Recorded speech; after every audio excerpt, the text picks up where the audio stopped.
Hello viewers, আসসালামু আলাইকুম। SB take বাংলায় সকলকে স্বাগতম। আজকে আমি আপনাদের সাথে শেয়ার করব নবম গণবিজ্ঞপ্তি লক্ষ্যে প্রতিষ্ঠান থেকে রিকুইজিশন চাওয়া হচ্ছে এনটিআরসির মাধ্যমে। একটি বিজ্ঞপ্তি প্রকাশ করা হয়েছে, যেটি আজকে শেয়ার করব। প্রথমে আমি একটি ক্রোম ব্রাউজার ওপেন করে নিব। আমি সরাসরি ওয়েবসাইটে গিয়ে দেখাবো। ক্রোম ব্রাউজার আমি সার্চ বারে আমি লিখব এনটিআরসি।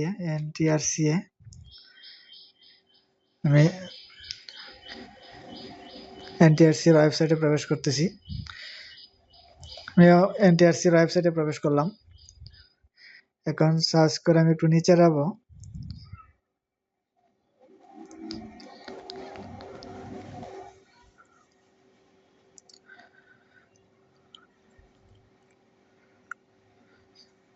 স্ক্রল করে আমি একটু নিচে যাব। এখানে আছে ই রেজিস্ট্রেশন, এখানে আছে ই রিকুইজিশন। আমরা আগে ই রেজিস্ট্রেশন করে নিছি, এখন ই রিকুইজিশন বিজ্ঞপ্তি প্রকাশ করা হয়েছে। এখানে আছে ই রিকুইজিশন নোটিশ, এখানে আমি ক্লিক করব।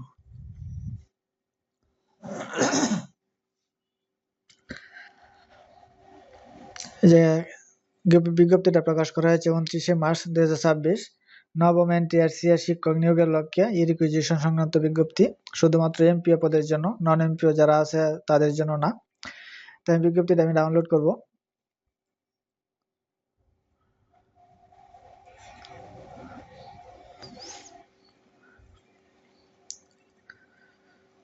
আমার বিজ্ঞপ্তিটা ডাউনলোড হয়ে যাচ্ছে।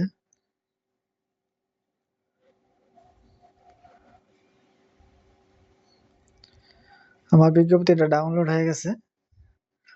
নবম এনটিআরসি এর শিক্ষক নিয়োগের লক্ষ্যে ই রিকুইজিশন সংক্রান্ত বিজ্ঞপ্তি। নবম এনটিআরসি এর শিক্ষক নিয়োগের লক্ষ্যে বেসরকারি শিক্ষা প্রতিষ্ঠান সমূহ, স্কুল, কলেজ, মাদ্রাসা, কারিগরি ও ব্যবসা ব্যবস্থাপনা থেকে এমপিওভুক্ত শূন্যপদের ই রিকুইজিশন সংগ্রহের কার্যক্রম গ্রহণ করা হয়েছে। শূন্যপদের সময়সীমা 31শে মার্চ 2026 তারিখ পর্যন্ত শূন্যপদের যে চাহিদা দেওয়া হয়েছে, 31শে মার্চ 2026 তারিখ পর্যন্ত যেগুলো শূন্য হবে সেগুলোর চাহিদা দিতে হবে।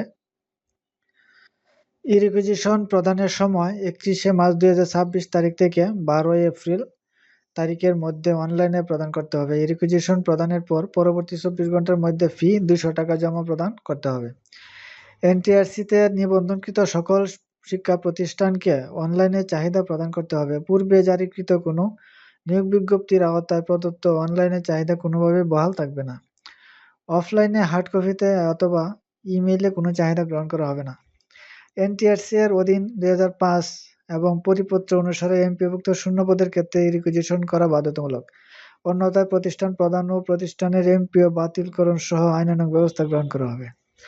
প্রতিষ্ঠান প্রধানগণ তাদের নিজস্ব ইউজার আইডি এবং পাসওয়ার্ড ব্যবহার করে http://ngiteletalk.com.bd ওয়েবসাইটে অথবা এনটিআরসি ওয়েবসাইটের ই রিকুইজিশন নামক সেবা বক্সের ই রিকুইজিশন লগইন অপশনে ক্লিক করে ই রিকুইজিশন প্ল্যাটফর্মে প্রবেশ করতে অনলাইন ফর্মটি পূরণপূর্বক শুধুমাত্র এমপিওভুক্ত শূন্যপদের অনলাইনে চাহিদা প্রেরণ করবেন।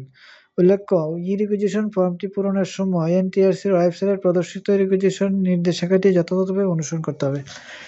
ই রিকুইজিশন কিভাবে দিতে হবে একটি নির্দেশিকা দেওয়া আছে ওয়েবসাইটে। নির্দেশিকাটা পরে ভালোভাবে ই রিকুইজিশনটা দিতে হবে, যাতে কোনো ভুল ত্রুটি না হয়। চাহিদা নেওয়া পরেই কিন্তু নবম গণবিজ্ঞপ্তি প্রকাশ করা হবে। তাহলে যার জয়টা শূন্য পদ আছে ভালোভাবে দেখে শুনে আমাদের ই রিকুইজিশনটা দিতে হবে এবং 24 ঘন্টার মধ্যে 200 টাকা করে ফি জমা দেওয়া যাবে। 200 টাকা, প্রত্যেক প্রতিষ্ঠান 200 টাকা। এটা পোস্ট অনুসারে নয়, একজনের একটা পোস্ট থাকতে পারে, একজনের 5টা পোস্ট থাকতে পারে, সবগুলোর জন্য 200 টাকা। 200 টাকা পেমেন্ট করে তারপরে ই রিকুইজিশন একটা কপি বের হবে। টাকাটা ফেড হয়েছে, ফেড লেখা থাকবে, এটা সংরক্ষণ করে রাখতে হবে। যদি কোনো শিক্ষক আসে তারপরে তার এমপিওর আবেদনের ক্ষেত্রে সেই কপিটা প্রয়োজন হবে, ই রিকুইজিশন কপিটা। তাহলে ভিউয়ার্স, আজকের ভিডিওটা এ পর্যন্তই। মূলত নবম এনটিআরসি শিক্ষক নিয়োগের লক্ষ্যে রিকুইজিশন যে বিজ্ঞপ্তিটা প্রকাশ করা হয়েছে সেটাই আজকে আমার শেয়ার করা। আমার চ্যানেলে নতুন হয়ে থাকলে চ্যানেলটা সাবস্ক্রাইব করে রাখবেন যাতে পরবর্তী ভিডিও আপলোডের সাথে সাথে নোটিফিকেশন পেয়ে যান। ওকে, থ্যাংক ইউ, ধন্যবাদ।